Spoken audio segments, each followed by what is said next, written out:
नमस्कार, जय हिंद प्यारे साथियों।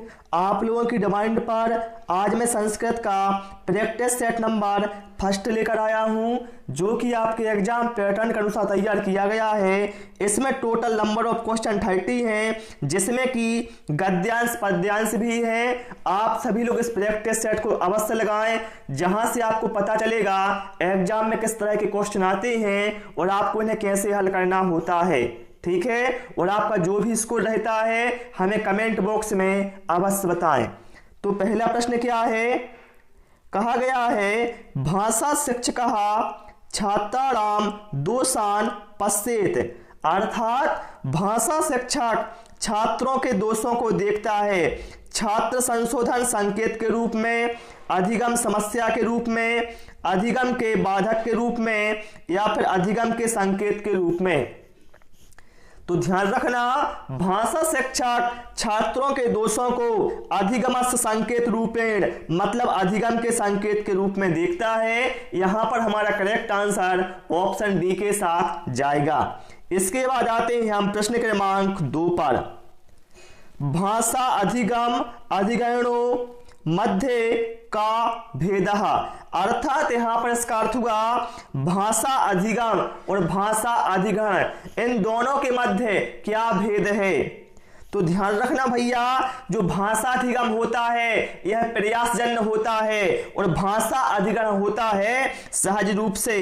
तो यहां पर जो हमारा करेक्ट आंसर है वो ऑप्शन सी के साथ जाएगा। ठीक है, अधिगम क्या होता है, प्रयासजन्य होता है और अधिग्रहण होता है सहज रूप से। ये तो आप हिंदी पेडागोजी में पढ़ भी चुके हैं, है ना।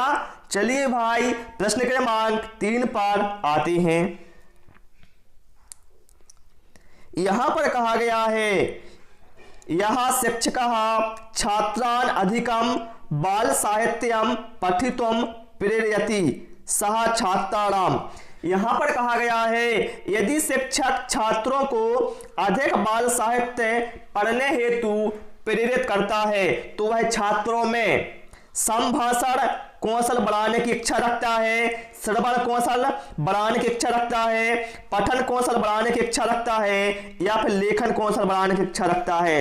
तो ध्यान रखिए भैया, यदि शिक्षक छात्रों को बाल साहित्य पढ़ने के लिए प्रेरित करता है तो जो शिक्षक है वह पठन कौशल बढ़ाने की इच्छा रखता है। राइट आंसर यहां पर हमारा ऑप्शन सी के साथ जाएगा, क्योंकि भाई प्राथमिक स्तर पर बाल साहित्य के द्वारा पठन को रुचिकर बनाया जा सकता है। ठीक है, चलिए प्रश्न क्रमांक 4 पर आते हैं।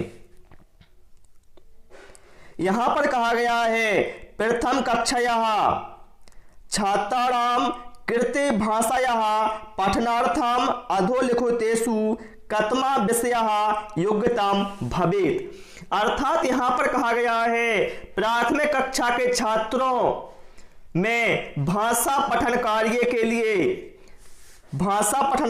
लिए निम्न में से कौन सा विषय योग्य होगा। प्रथम कक्षा के छात्रों में भाषा पठन के लिए निम्न में से कौन सा विषय योग्य होगा। मेरा विश्व, परिवहन, मेरा देश या फिर मेरा परिवार। तो भैया बच्चा क्या है, प्रथम कक्षा का है। भैया बच्चे को सबसे प्रिय अपना परिवार होता है, ठीक है, और परिवार में ही वो पलता है, तो उसे परिवार से बहुत लगाव होता है। इसलिए सबसे योग्य विषय होगा मम परिवारः, मतलब मेरा परिवार। ठीक है, चलिए प्रश्न क्रमांक 5 पर आते हैं।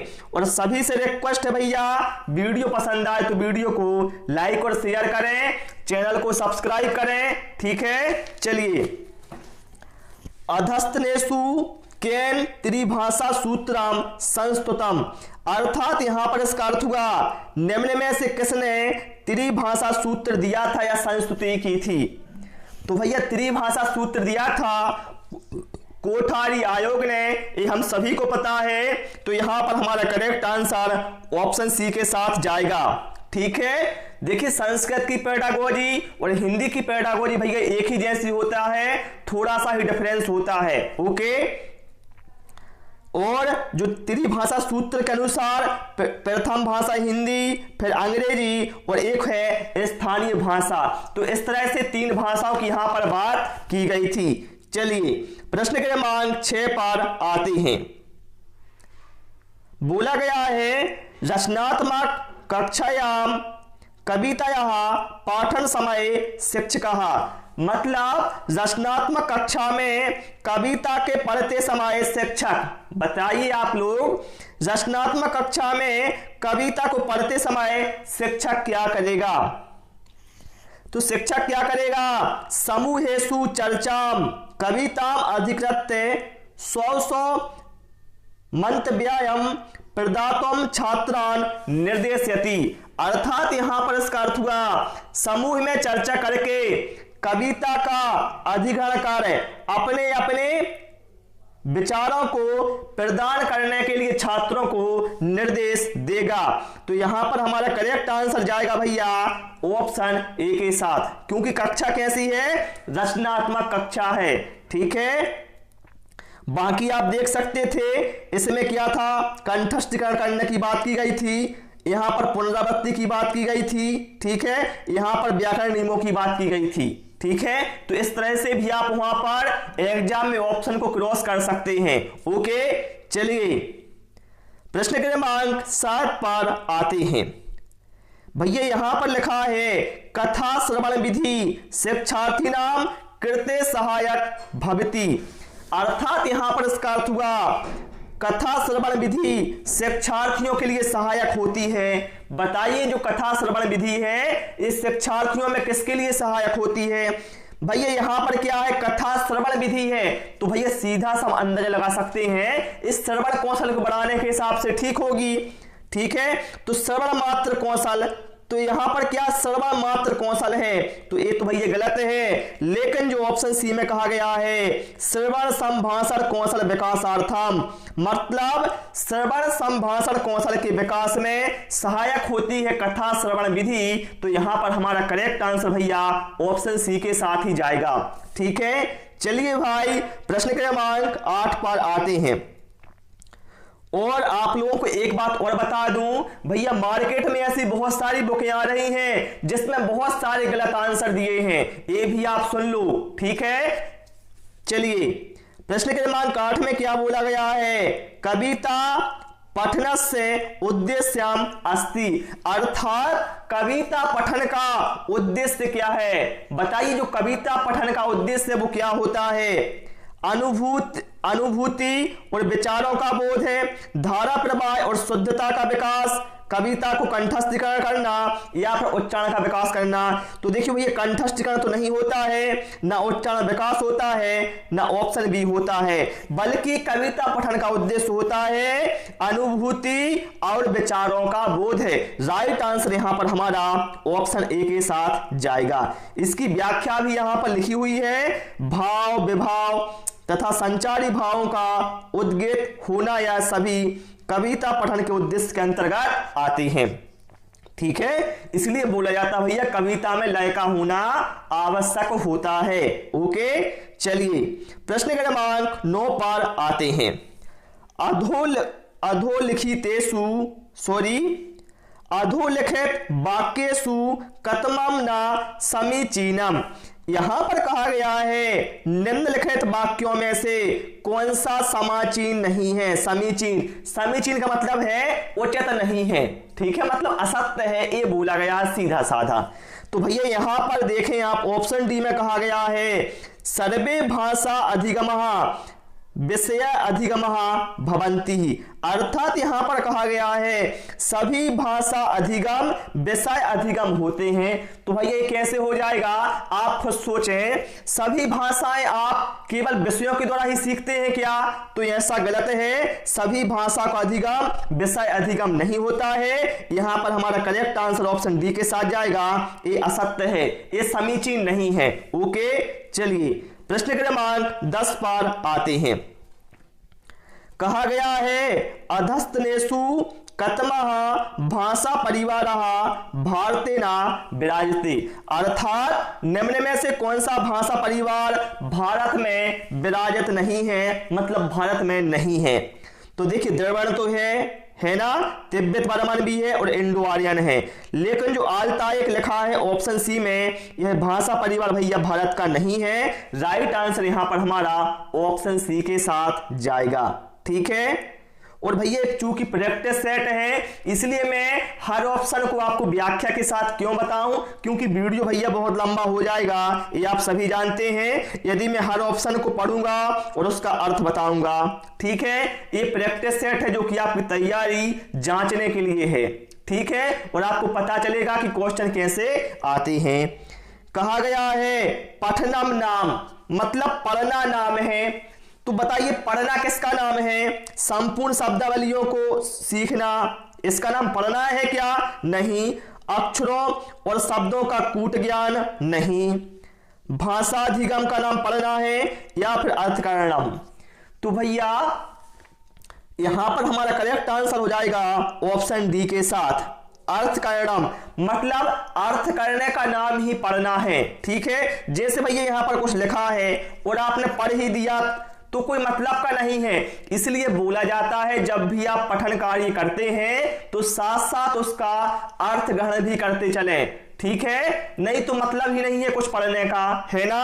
तो यहां पर हमारा करेक्ट आंसर ऑप्शन डी के साथ जाएगा। ओके, और मैं यही बात आप लोगों से बोलता हूं भाई, जब आपका माइंड बिल्कुल फ्रेश हो उसी समय आप अच्छी तरह से पढ़ाई किया करें, बिल्कुल एकाग्रचित होकर पढ़ाई किया करें, तभी आपको उससे बेनिफिट अच्छा होगा। ठीक है, चलिए प्रश्न क्रमांक 12 में क्या कहा गया है? सुंदरी एकस अभ्यास कार्य से नियोजनम कृतवती, मतलब सुंदरी एक अभ्यास कार्य का नियोजन करती है। इसमें सा प्रत्येकम पंचम शब्द से लोपम कृतवती, उसमें वह प्रत्येक पांचवें शब्द का लोप कर देती है। यह अभ्यास कार्य है। तो भैया यदि देखिए कोई अभ्यास कार्य कोई सुंदरी नाम की लड़की करवा रही है जिसमें वह प्रत्येक पांचवें शब्द का लोप करवा रही है, तो यह कौन सा अभ्यास कार्य के अंतर्गत आएगा? तो भैया देखिए व्याकरण परीक्षा के अंतर्गत आएगा, लेखन परीक्षा के, अनुमान कार्य या फिर रिक्त स्थान पूर्ति परीक्षा। तो यहां पर देखिए, यहां पर चूंकि रिक्त स्थान तो है ना, क्योंकि 4 शब्द पहले से लिखे मिले, आपको 5वां शब्द लिखना है, तो हम कह सकते हैं इसका नाम होगा रिक्त स्थान पूर्ति परीक्षा। सोच समझकर आंसर देना है भाई मेरे, संस्कृत कोई ऐसा कठिन विषय नहीं है, बिल्कुल आसान है, हिंदी के ही जैसा है बस। ठीक है, चलिए प्रश्न क्रमांक 13 पर आते हैं। और जो हमारा दिमाग होता है भाई, आप जैसी यहां पर मतलब विचार रखेंगे उसी हिसाब से आपका दिमाग कार्य करते हैं। यदि आप सोचेंगे संस्कृत कठिन है तो आपको दिमाग को संकेत मिला कि संस्कृत कठिन है। ठीक है, तो आप ये बिल्कुल ना सोचें, ये सोचें भैया संस्कृत आसान है, हम कोशिश करेंगे, सब कुछ बनेगा, चाहे संस्कृत हो चाहे मैथ हो, क्योंकि हमारा उद्देश्य है वर्ग 3 में सिलेक्शन पाना। ठीक है, चलिए प्रश्न क्रमांक 13 में क्या कहा गया है? सुरेश एक भाषा शिक्षक अस्ति, सुरेश एक भाषा शिक्षक है। सह छात्रान एक अस्मिन् ग्रामे परिभ्रमतुम निर्देशति, वह छात्रों को एक ग्राम में परिभ्रमण के लिए निर्देश देता है।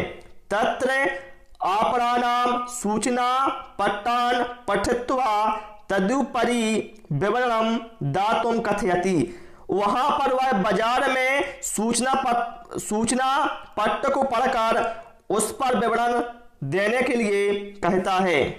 फिर कहा गया है यो विधा गतिविधि किम कथयति। तो देखिए भैया सुरेश एक शिक्षक है जो कि अपने छात्रों को एक ग्राम में परिभ्रमण के लिए निर्देश देता है और बाजार में सूचना पट्ट है उसको पढ़कर उसका विवरण देने के लिए कहता है। तो एक कार्य क्या कहलाएगा? लेखनम कहलाएगा क्या? भैया कैसे कहलाएगा लेखनम? पठनम कहलाएगा? भाषणम कहलाएगा? नहीं, बल्कि ये जो कार्य है ये आएगा हमारा परियोजना कार्य के अंतर्गत। यहां पर राइट आंसर भैया हमारा ऑप्शन ए के साथ जाएगा। ठीक है, जब भी आपको भ्रमण कहीं पर करना पड़े और वहां से कोई जानकारी इकट्ठी करने पड़े तो वहां पर भैया परियोजना कार्य आएगा। यहां पर बोला गया है अनुमानम एकम उपकौशलम अस्ति, अनुमानम एक उपकौशल है। टिप्पणी करने का, पढ़ने का, समूहीकरण का या फिर सारांशकरण का। तो भैया अनुमान एक उपकौशल है पढ़ने का। राइट आंसर यहां पर हमारा ऑप्शन बी के साथ जाएगा। इसकी व्याख्या भी देख लो आप। देखिए यहां पर लिखा गया है भाई, शिक्षण अभ्यास में पठन के कौशलों का वर्णन मिलता है, जैसे लेखन कौशल, श्रुति कौशल, उच्चारण कौशल इत्यादि। इसी प्रकार अनुमानन भी एक उपकौशल है, लेकिन अनुमान का एक उपकौशल भी है, वह है पठन का कौशल।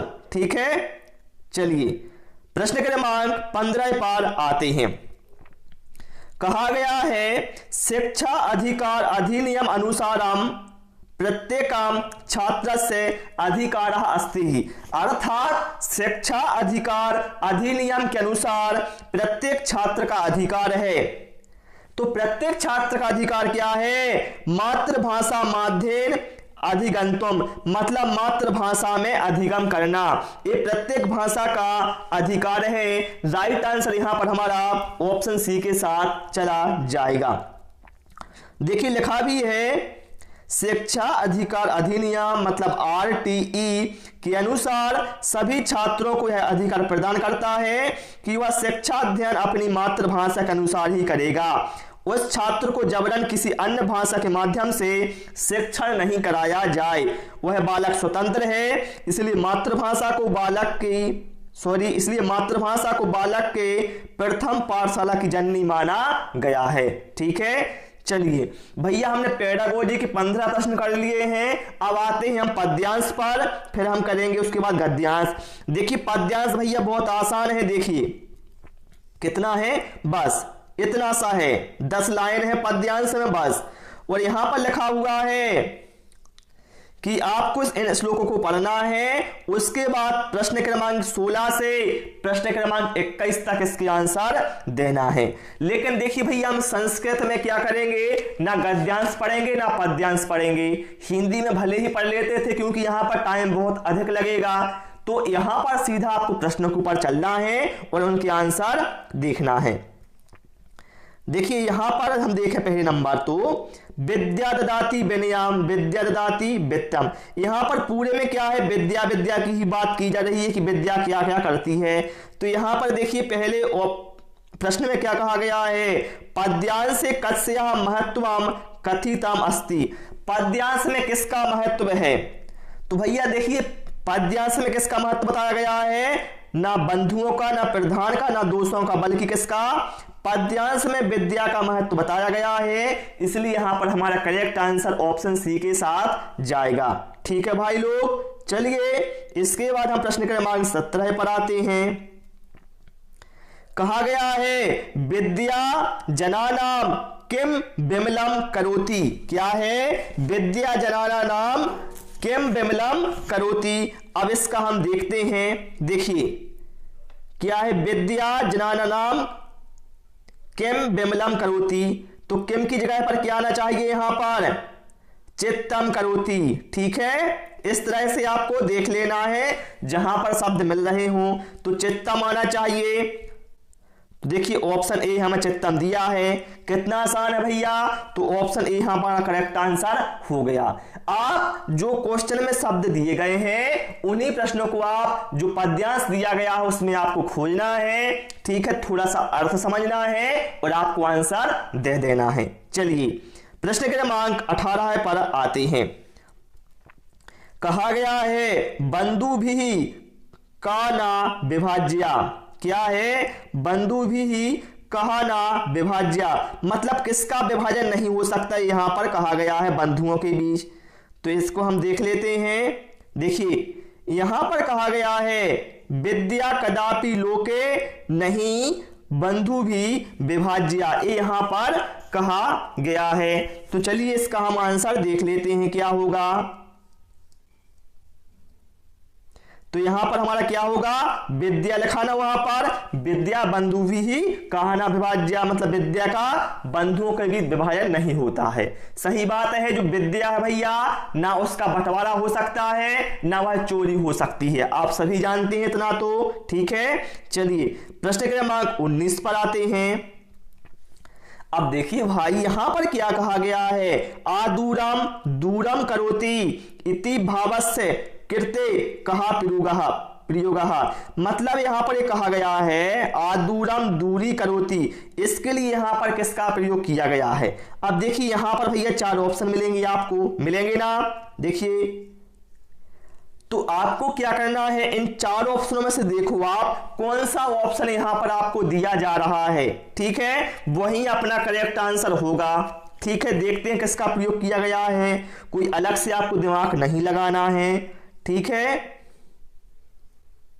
तो देखिए यहां पर कहा गया है भैया मेरे, विद्या निहंति दोषम विद्या निहंति भारम दूरी करोति विद्या सकलम मनोविकारम। तो यहां पर क्या है, दूरी करोति भी यूज हुआ है। ठीक है, और आपको कुछ भी वहां के जो वाक्य हैं वो आपको नहीं मिलेंगे, यहां पर केवल दूरी करोति यहां पर हमें मिला है। तो यही भैया अपना करेक्ट आंसर होगा। देखा है आपने ऑप्शन ए में दूरी करोति।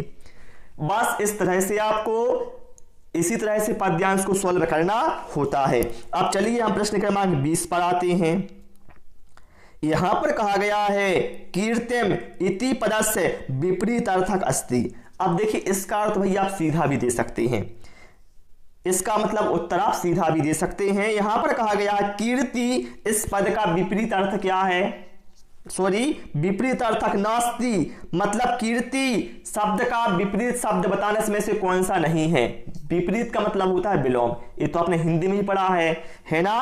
तो यहां पर हम देखें क्या है, यस भैया, जो यस और कीर्ति है ये एक दूसरे के क्या है, पर्यायवाची है, ना कि विलोम। तो हम कह सकते हैं जो यस शब्द है यह कीर्ति का विपरीत अर्थ या विलोम शब्द नहीं है। राइट आंसर यहां पर हमारा ऑप्शन डी के साथ चला जाएगा। ओके, चलिए प्रश्न क्रमांक 21, विद्या बलम कुत्र कुत्र प्रधानम भवति। मतलब विद्या बल का जो कहां कहां पर प्रधान होती है। चलिए इसका आंसर तो भैया हम यहीं पर देख लेते हैं। ठीक है, देखिए विद्या गुणा प्रधाना विद्या धनम प्रधानम देशे तथा विदेशे विद्या बलम प्रधानम। क्या है, देश और विदेश में विद्या बल प्रधान होता है। ठीक है, तो देश और विदेश में होता है भैया। तो यहां पर हमें देखना है देश विदेश दिया है क्या, बिल्कुल भैया देश विदेश दिया है ऑप्शन डी में। तो यहां पर हमारा करेक्ट आंसर हो जाएगा। ठीक है, तो भैया प्रश्न क्रमांक 16 से प्रश्न क्रमांक 21 तक जो पद्यांश के क्वेश्चन थे वो हमने हल कर लिए हैं। अब भैया हमें करना है गद्यांश। ठीक है, पद्यांश हमने कर लिया, इसके बाद क्या है, गद्यांश दिया गया है और प्रश्न क्रमांक 22 से प्रश्न क्रमांक 30 तक हमें उसके आंसर देना है। तो जैसा हमने वहां किया था वैसा ही हम यहां करेंगे भैया। हम यहां पर भी गद्यांश नहीं पढ़ेंगे। ठीक है, चलिए तो प्रश्न क्रमांक 1 में कहा गया है जीवने अन्न अपेक्षाया कस्य अधिकम महत्वम अस्ति। मतलब जीवन में अन्न की अपेक्षा किसका अधिक महत्व है। यदि आपको इसकी हिंदी नहीं बन रही है तो टेंशन मत लो भाई। जीवने अन्न अपेक्षायाम कस्य अधिकम महत्वम अस्ति, ये जो शब्द दिए हैं यहां पर आप देखो तो देखिए पहले ही लाइन में आपको मिलेगा जीवने अन्न अपेक्षायाम जलस्य अधिकम महत्वम अस्ति। किसका, जल का। तो यहां पर हमारा करेक्ट आंसर भैया क्या होना चाहिए, जल होना चाहिए। ठीक है, जलस्य। ठीक है, राइट आंसर हमारा ऑप्शन ए हो गया ना मेरे भाई, कितना आसान है। चलिए प्रश्न क्रमांक 23 पर आते हैं। अब देखिए जलस्य अपरम नाम किम। आप चाहे तो वहां भी देख सकते हैं, ऐसी बात नहीं वहां भी देख, लेकिन जो आप आंसर सीधा दे सकते हैं जैसे पर्यायवाची हो गया, विलोम हो गया, तो ये तो भैया आप सीधा भी देख सकते हैं। तो यहां पर देखिए जल का जलस्य अपरम नाम किम, अर्थात जल का दूसरा नाम क्या है। तो भैया जल का दूसरा नाम क्या, आभूषण है, वस्त्र है या फिर चरण है। तो भैया मेरे जल का दूसरा नाम क्या है, जीवन है। हमने पढ़ा है ना जल ही जीवन है। ठीक है, राइट आंसर यहां पर हमने ऑप्शन डी लगा दिया जो कि बिल्कुल हमारा करेक्ट हो गया। ठीक है, चलिए अब देखिए जलम इति पदस्य पर्यायो भवति। अब भैया यहां पर कहा गया है जो जल शब्द है इसका पर्याय क्या है? पर्याय का मतलब होता है पर्यायवाची। तो भैया इसका हमें गद्यांश में देखने की आवश्यकता नहीं है। जल का पर्यायवाची क्या होता है भैया? नीर होता है। तो ऑप्शन सी में कहा गया है नीरम। तो यहां पर हमारा करेक्ट आंसर ऑप्शन सी के साथ जाएगा। देखिए दुग्धम का मतलब दूध होता है, दूरम का मतलब दूर, समीपम मतलब पास होता है, तो वो भैया हो नहीं सकते। ठीक है, चलिए प्रश्न क्रमांक 25 पर आते हैं। अब देखिए यहां पर कहा गया है मेरे भाई एकत्रीकृतम इति पदस्य कृते गद्यांश यस्मिन् कहा शब्दः प्रयुक्तः। यहां पर कहा गया है कि एकत्रीकृतम मतलब एकत्रित करना, इसके लिए इस पद के लिए गद्यांश में कौन सा शब्द प्रयोग हुआ है? तो आप चाहे गद्यांश में भी देख लें और यहां पर आप चाहें तो सीधा भी देख सकते हैं। एकत्रित करना का मतलब क्या है? दंतम मतलब क्या होता है? देना, तो ये तो होगा नहीं। विस्तृत करना मतलब यहां पर बांटने की बात की गई है। तो एकत्रित करने का मतलब होगा संचिता मतलब संचित करना। यहां पर राइट आंसर हमारा भैया ऑप्शन बी के साथ चला जाएगा। ओके, चलिए प्रश्न क्रमांक 26 पर आते हैं। यहां पर कहा गया है तृणादीनी केशाम आहारः भवन्ति। आप चाहे तो वहां पर भी इसका अर्थ देख सकते हैं। ठीक है, लेकिन मैं आपको सीधा बता दे रहा हूं। आप भैया एक काम करना, गद्यांश को अच्छे आराम से पढ़ लेना। ठीक है, देखिए मैं आराम से इसको करते जा रहा हूं। आप लोग क्या करना भैया, इसको पुश करके सारे गद्यांश को आराम से समझ लेना, जिससे आपको कोई डाउट होगा भैया तो वो क्लियर हो जाएगा। देखिए यहां पर कहा गया है तृणादीनी पशुनाम आहारः, मतलब जो तृणादीनी है मतलब जो घास फूस है किसका आहार होता है? पशुओं का होता है। यहां पर हमें आंसर भी उसका मिल गया। ठीक है, चलिए तो हम वहां पर उसका आंसर देते हैं। जो घास फूस है किसका आहार होता है? पशुओं का होता है। देखिए सर्प, देखिए यहां पर क्या है, सांपों का आहार क्या घास होगा? पक्षियों का आहार घास होगा, या फिर मछली का आहार घास होगा? तो भैया वो तो हमने पहले ही क्रॉस कर दिए थे। राइट आंसर यहां पर हमारा ऑप्शन बी के साथ ही चला जाएगा। चलिए अब कहा गया है उद्योगानां विकासः किम अपेक्षित, अर्थात उद्योगों का जो विकास है किससे अपेक्षित है? तो भैया सीधा आंसर दे सकते हैं आप, पुष्प शक्ति, वृक्ष शक्ति, नापीत शक्ति। भैया उद्योगों के लिए क्या है? भारी मात्रा में विद्युत की आवश्यकता होती है, हम सभी जानते हैं। राइट आंसर ऑप्शन डी के साथ चला जाएगा। चलिए प्रश्न क्रमांक 28 पर आते हैं। और एक प्रश्न में यहां पर आपको लास्ट वाला प्रश्न करने को भी दूंगा, प्रश्न क्रमांक 30, जिसका आंसर आप हमें कमेंट बॉक्स में देंगे। चलिए यहां पर कहा गया है सर्वविदितः पदस्य पर्यायो भवति, अर्थात सर्वविदित यह जो पद है इसका पर्यायवाची क्या है? तो भैया सर्वविदित का मतलब क्या होता है? जो सभी को पता है, अपन बोलते नहीं है सर्वविदित है कि भारत एक कृषि प्रधान देश है ना, ऐसा बोला जाता है ना।